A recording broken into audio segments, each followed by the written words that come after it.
সফলতার কোনো শর্টকাট হয় না, হয় অনেক কাঠখড় পুড়িয়ে জীবন যুদ্ধের প্রতিটি অধ্যায়ে নিজেকে প্রমাণ করে করে একটু একটু করে আপনি সফল হবেন, একটু একটু করে আগাবেন। ইটস এ জার্নি, এটা কোনো ডেস্টিনেশন নয়।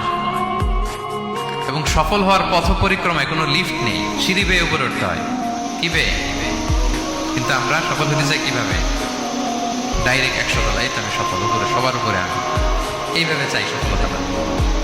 সবার উপরে উঠে যাব, গোল্ড মেডেল গলায় পরাই দিবে, আমরা সাকসেসফুল না। সফলতার রাস্তায় কোনো লিফট থাকে না, কি দিয়ে উঠতে হয়? সিঁড়ি বেয়ে ঘাম জড়িয়ে উঠতে হয়। দেখেন, শুধু আলোর মুখ দেখার জন্য মায়ের পেটে আমাদের কত সময় লাগছে বলেন তো?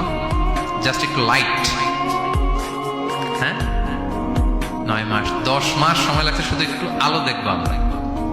একটু আলোর মুখ দেখার জন্য আমার লাগছে 9 মাস, আর এখানে আমরা শর্টকাট খুঁজে খালি।